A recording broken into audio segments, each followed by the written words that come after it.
Hello everyone, this is CJ with Cycletron. So my question for you all today is whether you choose to ride in the rain.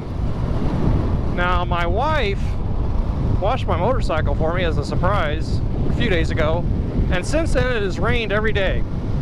Now I'm not blaming my wife for that, but sometimes I wonder if there's some type of quantum entanglement where an observation forces an outcome. In this case, observing my clean bike forces it to rain and get it dirty again right away. But it can be quite invigorating to ride in the rain.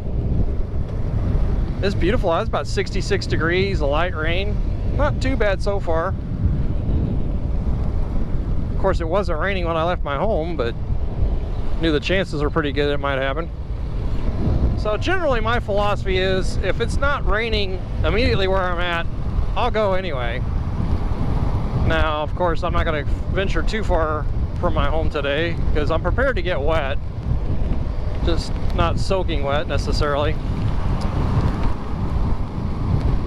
Also, I haven't had much luck with rain gear. Now, I used to ride with a bunch of Harley guys, and if there was even a puff of cloud that might turn into rain, they wouldn't go because they want to get their bikes dirty. And I could understand it. They really spend a lot of time cleaning and detailing their bikes. Me, not so much. Easy Grider Greg did a video about that the other day.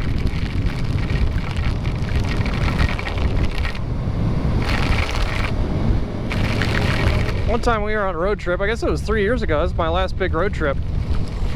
And it rained all the way from northern Oklahoma to my home in Kansas City.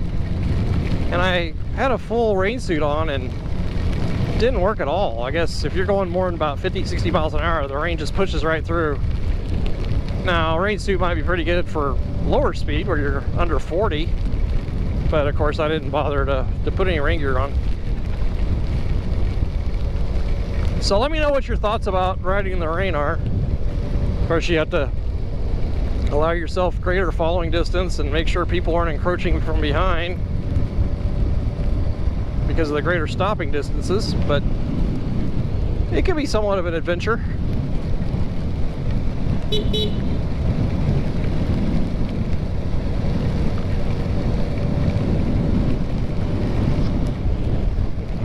So I didn't learn this until recently, but when they say there's a 60% chance of rain, that means 60% of the area that they're describing is going to experience rain at some point in that time frame. For years I used to think it was a 60% chance in the region whether or not it would rain. So, little tidbit. Now, if you're riding long distances in the rain, the other thing you got to watch out for is hypothermia. We're not going to be staying out long enough for that to happen. But you can get quite chilled even if the temperature is 60 degrees out if you're wet and going any decent speed to create a wind chill. You have fun? Oh yeah, I knew he'd like that. Also, I just realized that I don't have my waterproof cover on my GoPro. And of course I'm wearing my vented leather jacket. That's always a good call when it's raining. But it's all good. You know, I'm not one of these guys that carries an umbrella. I knew people, I used to work at a big office complex, and people would carry an umbrella every day to and from their vehicle. It's about a 5-minute walk from their vehicle to the office. And I'm like, you know, I'd rather get soaking wet once or twice a year than schlep an umbrella around in case it might rain. You know, maybe once a year I get caught where I get pretty wet. But you know, in an hour or so I'd be largely dried off. So I would still do that instead of carrying an umbrella. Apologies to all you umbrella vendors out there. Also, it's good for my boys to get some experience riding in the rain. My 17-year-old, who's two behind me, my soon-to-be 15-year-old is directly behind me. My 17-year-old is behind him. He's ridden in the rain a lot when he came back from that trip in Texas.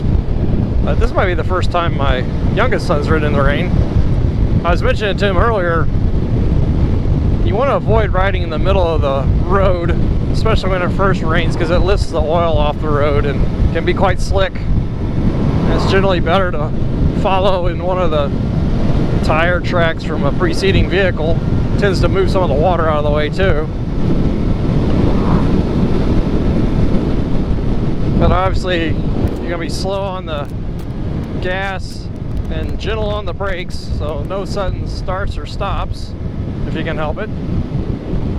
But if you have to stop, go ahead and trust the brakes, especially if you got ABS. Now a lot of bikes these days have a rain mode and lower traction settings. Those might be good things to engage if you know you're going to be riding in the rain. I didn't think to do that on the traction mode. I could have a bike with 10 different settings on ABS and traction, and I tend to just leave them in the same mode all the time.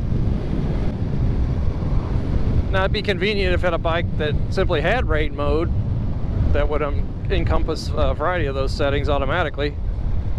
So there you have it. Those are my various tips. Please let me know your thoughts and tips in the comment section, and please stay tuned for future videos. Thanks very much, everyone.